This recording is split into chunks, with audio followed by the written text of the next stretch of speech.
오늘 영과 진리의 예배란 제목으로 말씀을 드리겠습니다. 3주 전에 이어서 나오는 말씀인데요. 기억나시죠? 여러분, 목마른 수 없는 물을 달라. 계속 마셔도 목이 마른데 목이 안 마른 것 좀 달라. 예수님에게 이 여인이 부탁을 했어요. 그때 예수님이 대화를 하다가 남편 얘기도 꺼내고, 그리고 자연스럽게 예배로 대화가 옮겨갔어요. 여인과 예수님의 대화가 예배로 옮겨갔어요. 그리고 그 사마리아 여인이 질문하는 거예요. 뭐라고 질문하는가? 20절에 나와 있습니다. 우리 조상들은 이 산에서 예배를 드렸는데 당신의 유대 사람들은 예배는 예루살렘에서만 드려야 한다라고 말합니다. 무슨 말입니까? 우리 조상들이 한 말과 당신들 유대 남북이 갈려져 있었잖아요. 한 말이 다릅니다. 뭐 어떻게 해야 됩니까? 무엇이 맞습니까? 어디서 예배를 드려야 됩니까? 두 가지 문제가 있습니다. 하나는 이 사마리아 사람들은 사실 문제가 많은 사람들이었어요. 왜 문제가 많으냐? 그들의 혈통이 뭐 유대인의 피와 이방인의 피가 섞여서 문제가 많았다는 뜻이 아니고 그런 뜻이 아니에요. 혈통이 그렇게 중요한 것 같지는 않아요. 예수님에게. 이들의 문제는 뭐냐면 사마리아 사람들은 잘못된 하나님에 대한 지식이 있었어요. 사마리아에는 그리심산이라고 있었거든요. 그리심산이 이들은 다 성경을 왜곡했어요. 예를 들어서 아브라함이 이삭을 제물로 바친 데가 어디예요, 여러분? 모리아산이거든요. 근데 모리아산이 아니라 우리 그리심산이다. 그렇게 사건을 왜곡했어요. 또 멜기세덱이라고 창세기에 아브라함을 만나는 그 사람도 그리심산에서 왔다. 뭐 그렇게 얘기를 하질 않나. 모세가 십계명을 준 것도 시온산인데 그리심산이다. 이렇게 전부 다 사마리아에 있는 그리심산을 신성시하는, 성경을 왜곡하는 그러한 신학, 그러한 지식을 가진 사람들 속에서 있었기 때문에 문제가 있었다는 거예요. 하나님에 대한 신앙과 또 성경에 대한 지식이. 사마리아 사람들이었어요. 예루살렘 사람들은 우리들을 예배드리지 못하게 막았다. 우리를 버렸다. 거절했다. 그래서 예루살렘은 예배 장소가 아니다. 그런 이야기를 했습니다. 하지만 우리가 알듯이 하나님이 정하신 올바른 예배 장소는 어디예요? 예루살렘이에요. 첫 번째 문제고요. 두 번째는 여인 자체의 문제입니다. 여인 자신이 나는 남편이 5명이나 있었다라고 얘기할 정도로 그 인생이 깨어진 인생이에요. 브로큰된 인생이에요. 용서받기 힘든 재물이다. 용서받기 힘든 죄인이다. 이런 내가 이제 이 희생 제물을 가지고 어디서 예배를 드려야 됩니까? 여러분, 이 여인의 갈급함이 느껴지지 않습니까? 갈급함이. 우리 조상들의 했던 얘기, 또 당신들의 얘기가 서로 안 맞고 뭐가 뭔지 모르겠고 또 내 자신이 죄가 많은 여인이고 그래서 당신과 얘기했더니 죄가 느껴져서 예배를 좀 드리고 싶은데 어디에 가서 하나님을 만날 수 있습니까? 절박한 심정의 여인이 사마리아 여인이에요. 여러분, 사람들이 뭔가 자기가 하나님한테 풀 게 있는, 풀어버려야 할 응어리가 있는 사람들에게는 신학 논쟁 그런 거 중요하지 않아요. 뭐가 중요합니까? 교단 간의, 교파 간의 논쟁이 뭐가 그렇게 중요합니까? 이단만 아니면 됐지. 교파 간에 그런 게 중요한 것이 아니고 무엇이 중요합니까? 내가 하나님을 만날 수 있느냐예요. 내가 하나님을, 이 간절한 마음을 가지고 있는 내가 하나님을 제대로 만나고 싶은데 어떻게 하느냐? 거기에 관심이 있는 것 아니겠습니까? 저나 여러분이나. 그래서 우리가 저번에도 봤듯이 성전세가 있고 부패가 많은데도 예수님이 성전에 예배드리지 못하게 하는 그 성전, 그 나쁜 사람들 화가 나서 다 뒤집어 버렸잖아요. 사람들은 절박하기 때문에 그래요. 자기 죄가 있는 사람들은 제사의 장소를 찾고자 하는 열망이 있습니다. 이거 잘 아셨던 주님이 오늘 이렇게 말씀하셨어요. 21절, 예수께서 여인에게 말씀하셨습니다. 여인아, 나를 믿어라. 이제 이 산도 아니고 예루살렘도 아닌 곳에서 아버지께 예배 드릴 때가 올 것이다. 그리고 22절 같이 읽겠습니다. 시작. 너희 사마리아 사람들은 알지 못하는 것을 예배하지만 우리 유대 사람들은 알고 있는 것을 예배한다. 이는 구원이 유대 사람들로부터 나오기 때문이다. 그리심산도 아니고 그렇다고 시온산도 아니고 그런 장소 어떤 민족 중요한 것 아니다. 그런 게 중요한 게 아니다. 그런데 한 가지 짚어둬야 할 것은 너희 사마리아 사람들이 알지 못한 게 있다. 유대 사람들은 그들이 꼭 옳다는 건 아니지만 그들은 알고 있는 것을 예배하지만 너희들은 알지 못하는 것을 예배한다. 이게 무슨 말입니까? 아까 얘기에 좀 이어서 얘기하겠지만 사마리아 사람들이 잘못된 지식이 있다는 말은요. 모세 오경만 인정했어요. 여러분 성경을 부분만 알면요. 문제가 생겨요. 모세 오경은 뭐예요? 창세기, 창출, 레민신, 창세기, 출애굽기, 레위기, 민수기, 신명기 다섯 가지만 아는 거예요. 거기서도 하나님을 알 수 있어요, 물론.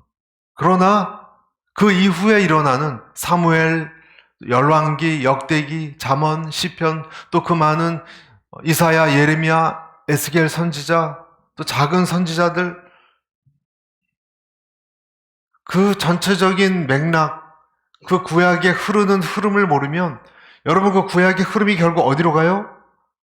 누군가를 기다리는 쪽으로 가요.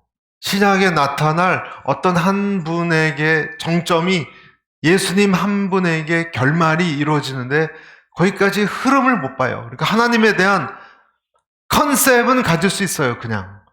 하지만 진짜 메시아, 구원자이신 예수께 이끌려지는 지식은 얻지 못하는 거예요. 그러니까 부분적인 지식밖에 없는 거죠.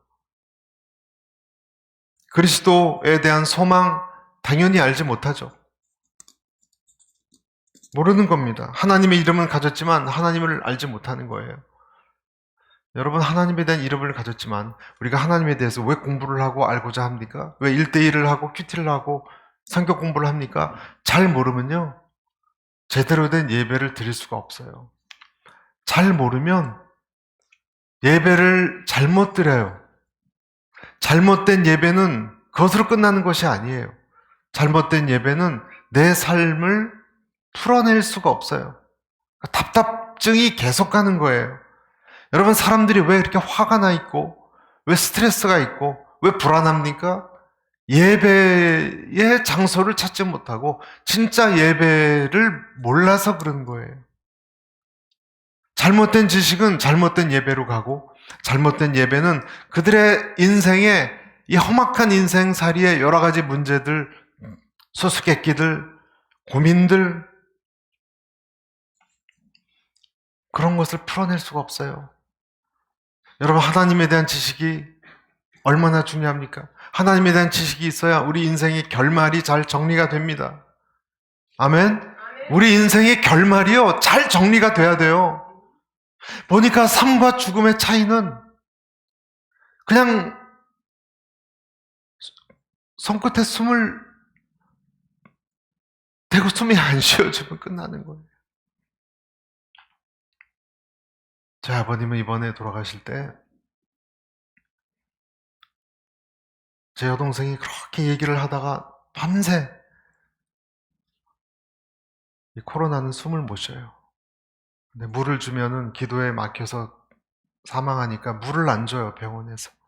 그럼 여러분 어떻게 되겠어요? 숨은 가쁘고 산소 호흡기는 다른데 숨을 가쁘니까 버쩍버쩍 말라요. 기관이 다. 호흡기 기관이. 나중에 마르다가 따가워지고 아파진대요. 물기가 하나도 없고 완전히 나무토막처럼 말라보세요. 그게 힘드셨어요. 잠을 못 주무세요. 여러분 2박 3일 동안 잠을 한숨도 못 주무셨어요. 제 여동생이 예수님에 대한 얘기, 이렇게 하나님에 대한 천국에 대한 얘기 나누다가 잠깐 줬는지 이러고 쳐다봤더니 얼굴이 사색이 되기시고 저 막내 여동생의 남편이 목사님이에요. 개척교회. 마지막 임종 기도를 했습니다. 임종 기도를 하고 나서 혼이 떠나가셨습니다. 그 차이예요, 여러분. 선 하나 차이예요. 금 하나 밟고 안 밟으면 이쪽 편도 됐다 이쪽 편도 됐다가 하지 않습니까? 여러분 판문점에 남과 북이 그렇게 대단하게 대치해 있지만 결국 가보면 요 선 하나, 축구장에 그려놓은 하얀 선 같은 거 하나가 남과 북을 나누는 것 아닙니까? 이렇게 건너가면 끝이에요. 삶과 죽음이 그렇게 가까워요, 여러분. 우리 인생의 결말이 제대로 정리되지 않는다면 하나님을 잘 몰라서 그 무슨 낭패입니까? 여러분 큰일 나는 거예요, 그것은.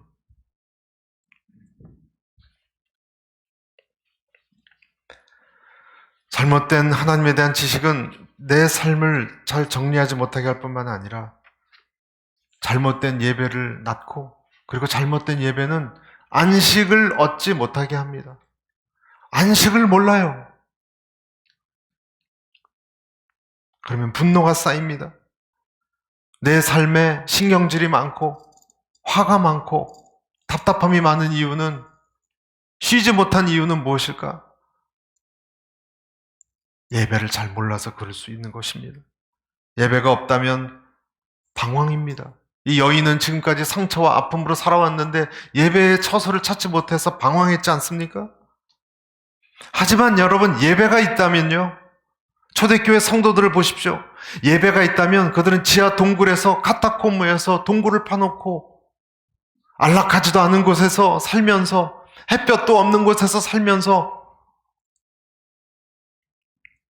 발각되면 사나운 맹수에게 뜯겨서 죽어간다 할지라도 그들은 모이기를 패하지 않았습니다.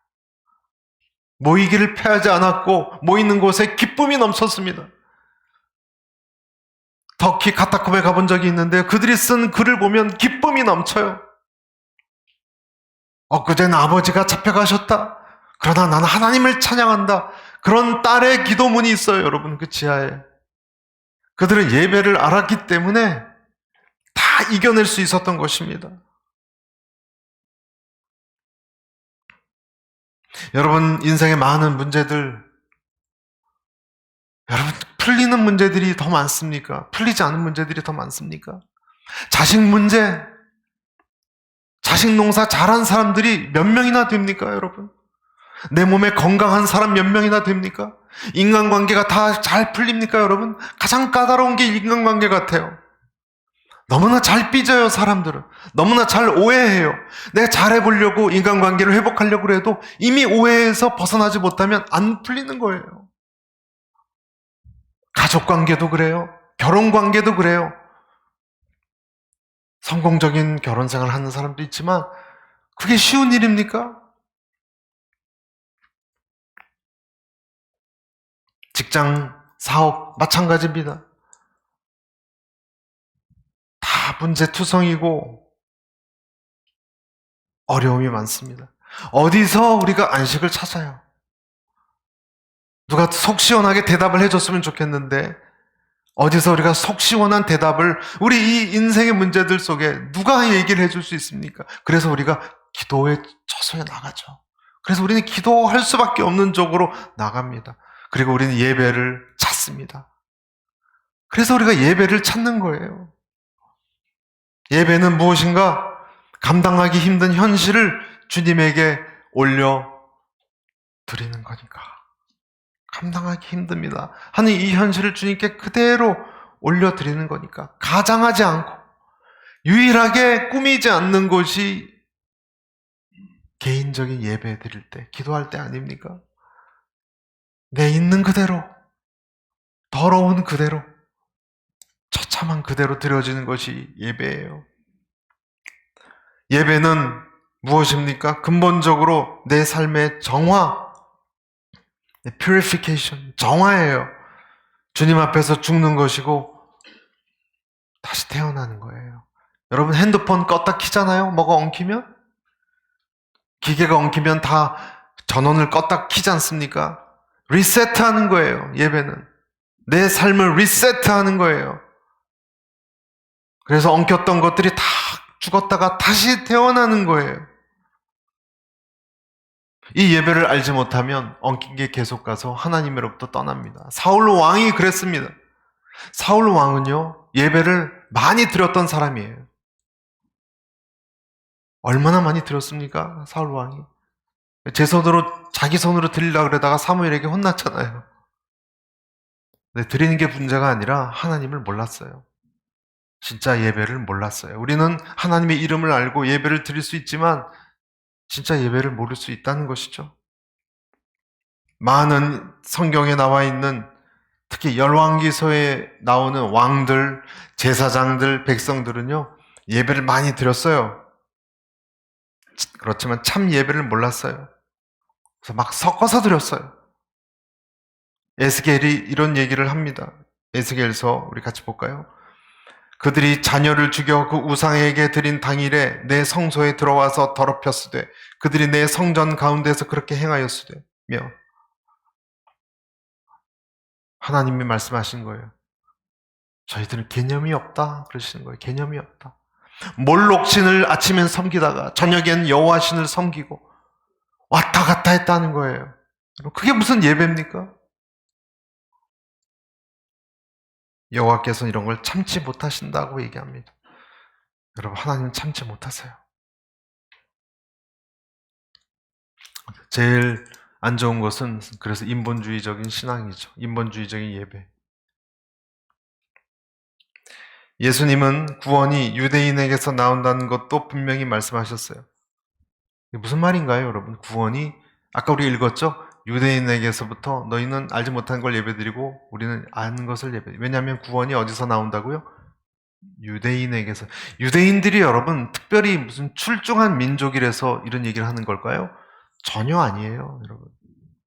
유대인들이 민족적으로 우월해서가 아니에요. 근데 왜 이 세상은 특히 우리나라 사람들 이스라엘, 이스라엘, 이스라엘 그런 얘기를 합니까?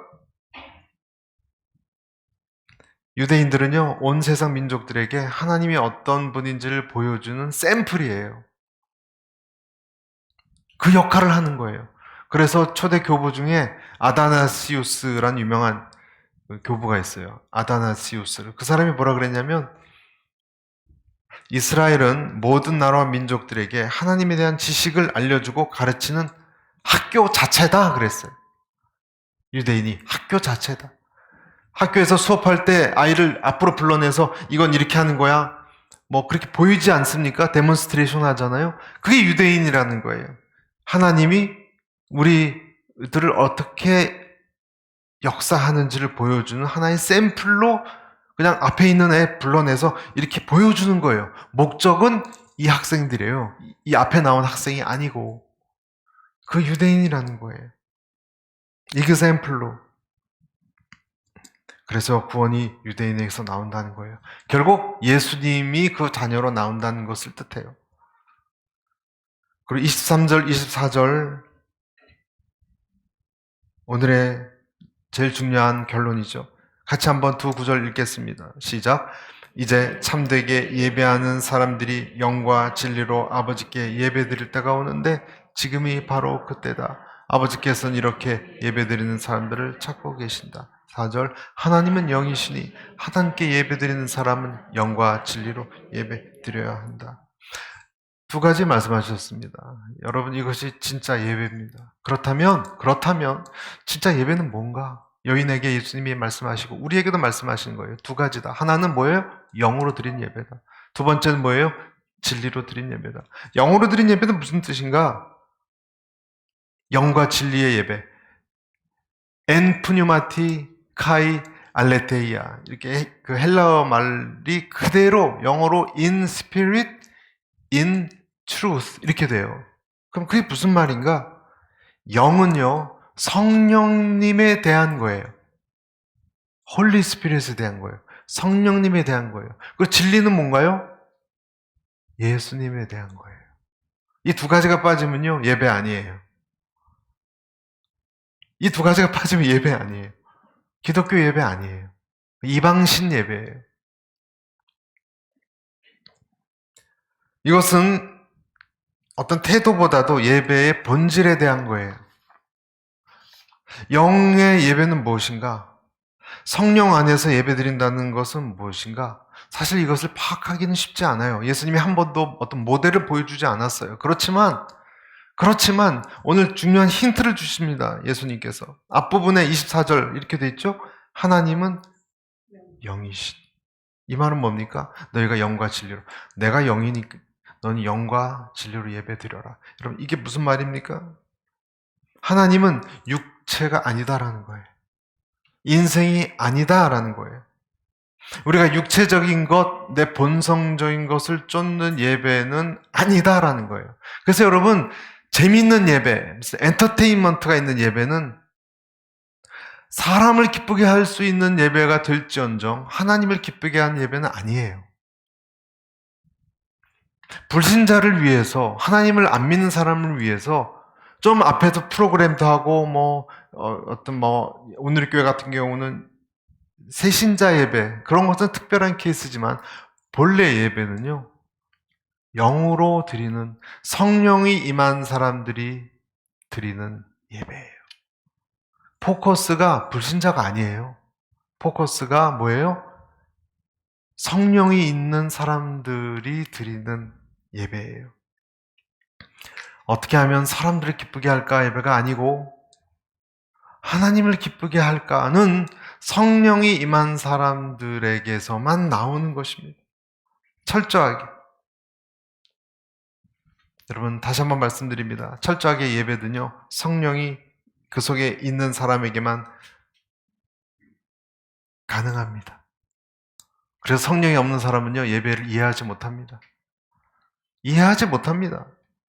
우리의 중점도 성령이 있는 하나님의 자녀가 드린 예배에 있는 것이지, 사실은 그들을 초청할 뿐이고, 그들이 예수님을 인정해서 그 피로 죗값을 사함을 받았다라고 인정한 사람들은 받아들이는 것이지, 원천적으로는 그들은 들어올 수 없어요. 하나님의 회에 들어올 수 없어요. 왜냐하면 성령으로 예배를 받으시니까. 그렇지 않습니까? 성령으로 있는 사람이 드리는 게 예배다라고 예수님이 그러셨어요.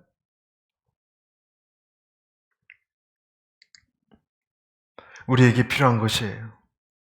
여러분, 사랑하는 앵커리지 온누리교회 성도 여러분, 저와 여러분에게 필요한 것은요, 즐거움의 예배가 아니에요. 영의 예배예요. 여러분, 우리가 즐거움을 많이 추구해 보지 않습니까? 유튜브에도 보면 온갖 즐거운 게 많은데, 여러분 그것을 하루 종일 봐도 여러분의 영이 편안합니까? 다른 영역이에요. 내 영은요, 영을 만나야 돼요. 아멘? 영의 예배. 내가 결핍이 있는 이유는 영을 못 만나서 그래. 그래서 영의 예배에 들어올 때 내 안에 있는 어떤 것이 툭 하고 풀리는 거예요.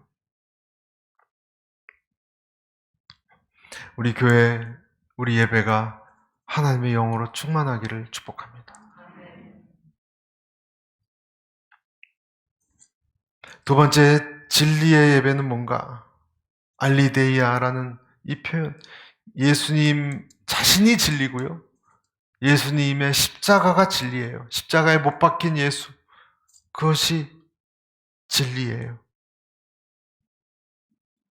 그 예수님을 만나서 십자가에 내가 죽고 다시 태어나는 것, 그게 있어야 돼요, 여러분. 예배에 여러분이 예수님을 만나십니까? 여러분 예배에 예수님을 보십니까? 예수님이 임재해 있는 것 같은 느낌이 있는 예배, 그게 예배예요. 그래서 요한복음 16장 13절에 이렇게 되어 있습니다. 진리의 성령이 오시면 그가 너희를 모든 진리 가운데 인도하시리. 그러니까 앞부분은 영의 예배라 그랬죠? 그게 자연스럽게 예수님에게 또 인도해요. 여러분은 예배 드릴 때 예수님을 의식하십니까? 여러분, 우리는 교리에 대해서 예배 드리는 것이 아니에요. 우리는 교리는 차가워요, 너무. 교리는 차가워요. 하지만 인격은 따뜻해요. 예수님은 인격이 있어요. 우리가 인격에게 사랑에 빠지지, 교리에게 사랑에 빠지지 않아요. 예배는 예수님이 계신 것 같은 예배. 따뜻한 예배, 진리 자체이신 그분에게 이끕니다. 그래서 그분이 임재해 계신 것 같을 때 그때 무릎 꿇습니다. 그때 우리 무릎 꿇습니다. 25절 여인이 예수께 말했습니다. 저도 그리스도라고 하는 메시아가 오실 것을 압니다. 메시아가 오시면 우리에게 모든 것을 알려주실 것입니다. 26절 같이 읽겠습니다. 그러자 예수께서 여인에게 말씀하셨습니다. 지금 내게 말하고 있는 내가 바로 그 메시아다. 바로 나야. 나한테 예배하는 거야. 나는 무슨 글이 아니고 교리가 아니고 논문이 아니야. 나는 인격이야. 나한테 예배하는 거야. 여러분 이것을 이해하셔야 됩니다. 예배 속에 예수님의 얼굴이 보여야 돼요. 적어도 예수님이 내 마음을 터치하는 것이 간절히 사모해야 돼요. 그것이 하나님이 원하시는 예배예요. 예수님이 내 가슴을 터치하는 것을 가리켜 은혜 받았다 그러는 거예요. 은혜 받았다 무슨 말입니까? 뭔가 이렇게 표현할 수는 없지만 뭔가 이렇게 찡하고 뭔가 날 알아주는 것 같고 뭔가 눈물 나고 그런 게 은혜 받았다 그러지 않습니까? 예수님이 여러분의 어떤 그것을 환부를 만지신 거기 때문에 그래요. 사람이 어떻게 할 수 있어요, 그거를? 알지도 못하는데. 예수님이 보이지 않는 손으로 그 손가락으로 여러분 어떤 부분을 탁 터치한 거예요. 은혜 받았다 그러는 거예요. 그러려면 여러분 어떻게 해야 됩니까? 약해져 있어야 돼요.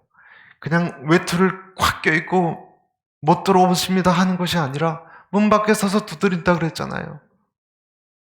문 열어야 돼요. 그렇게 강력한 나만 장군 같은 사람도 어린 나이 피부처럼 문둥병이 나으려면 마음 문을 열어야 돼요. 여러분의 마음 문을 여십시오. 내 강함을, 내 껍데기를 내려놔야 돼요. 아이처럼. 저는 그전에 온누리교회에서 덩치가 이만한 무섭게 생긴 아저씨가 아버지 그러고 울면서 기도하는 걸 봤어요. 마음문을 열어놓는 거예요. 몸이 크고 덩치가 크고 성격이 강한 것이 뭐가 중요합니까? 다 약한데. 인간은 다 약해요, 여러분. 하나님 앞에 가보세요. 다 애기처럼 되지 않습니까, 여러분? 아빠. 이렇게 어린 나이처럼 되지 않습니까? 그러면 눈물이 터져요.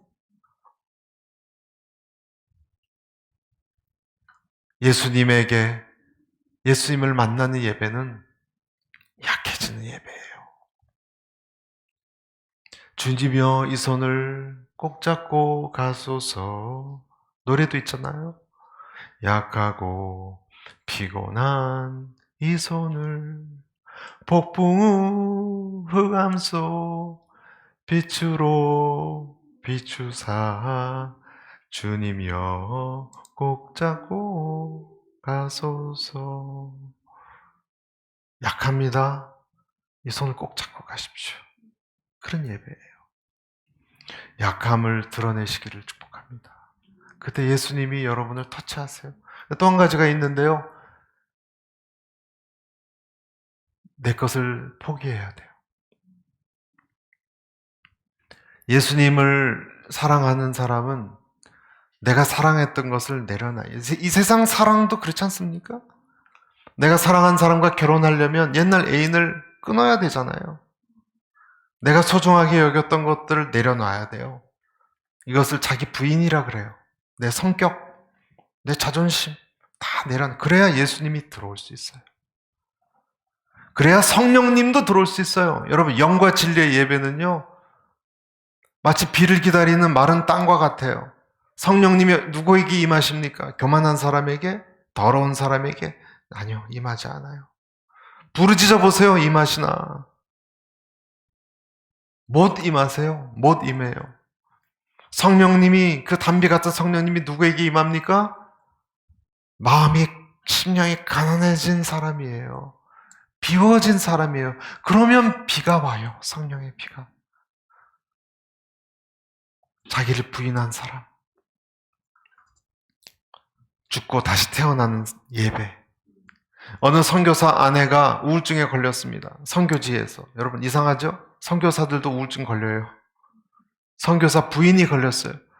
왜 내가 우울증이 걸렸을까? 어느 집회에 가서 복음을 다시 들었는데 이유를 발견했어요. 자기 연민 때문에 우울증 걸린 거예요. 그 선교사 부인이 나는 비참하게 살고 있구나.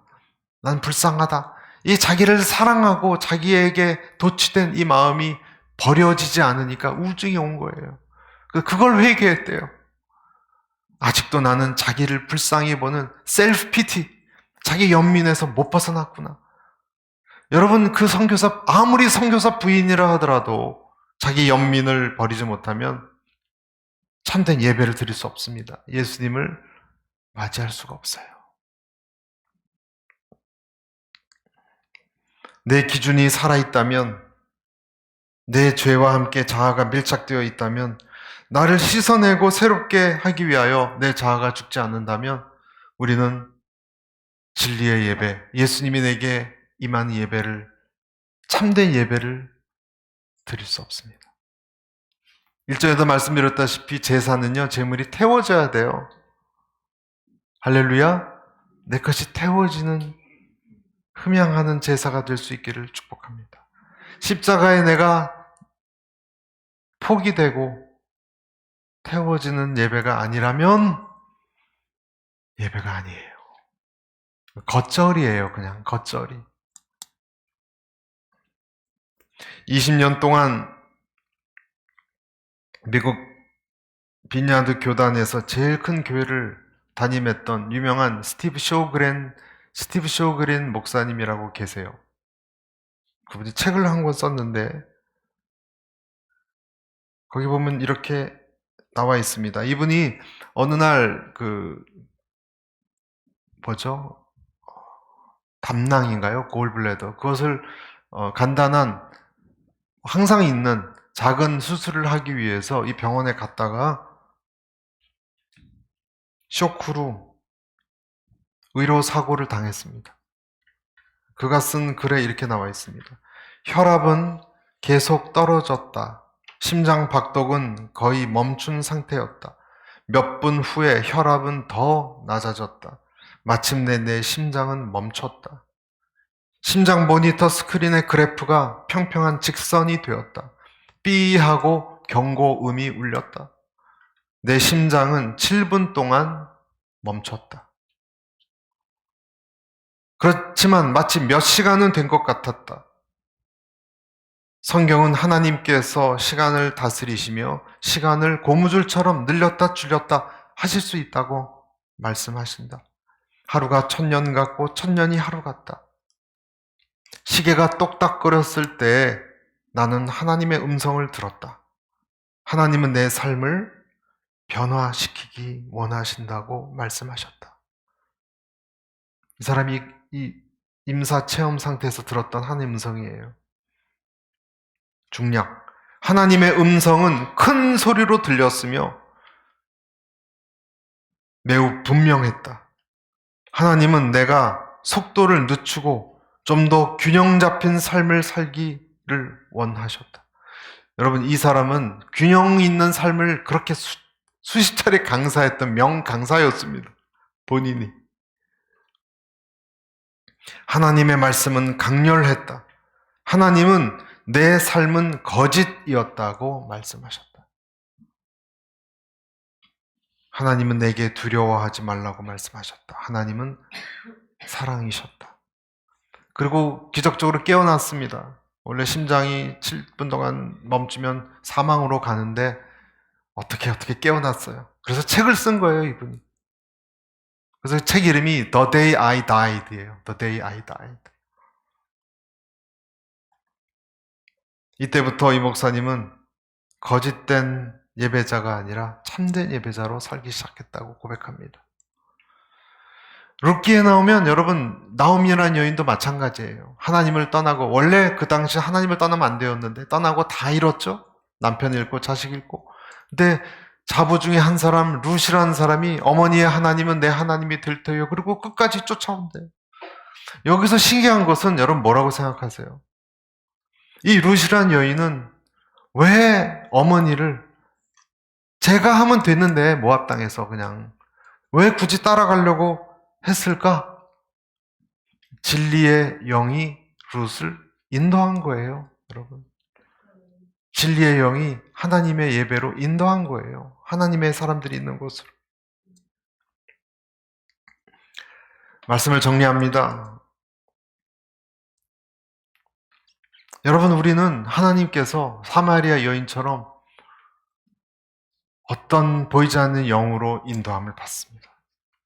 이곳에 계신 여러분들과 저는 모두 하나님의 영으로 예배드리는 사람들이에요. 여러분 믿으십니까?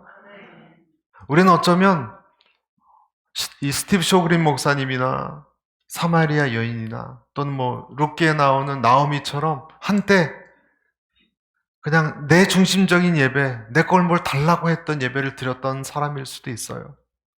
그래서 내 상처와 내 아픔 가지고 그냥 하나님께만 나갔던 거예요. 하지만 생수를 찾는 심정으로 예수님께 나온 여인에게 예수님이 말씀하셨어요. 그렇게 드리는 것이 아니야. 영과 진리로 예배드려야 된다. 성령으로 이끌림을 받았느냐? 성령으로 충만해서 예배드려야 된다. 그리고 예수 그리스도 나를 묵상하고 나를 기대고 나를 향한 예배를 드리라. 너의 약함을 그대로 내보이고 그리고 너의 죄와 너의 집착을 포기하고 드릴 때 영원한 생수는 너에게 흘러갈 것이다. 여러분, 사람들은 다 이 세상 헤맵니다. 피곤하게. 그렇지만 그때가 옵니다. 그 한때가 올 때 비로소 깨닫고 우린 주님에게 진짜 예배를 드리기 시작합니다. 그 예배를 모두 기쁨으로 드리는 저와 여러분이 되시기를 축복합니다.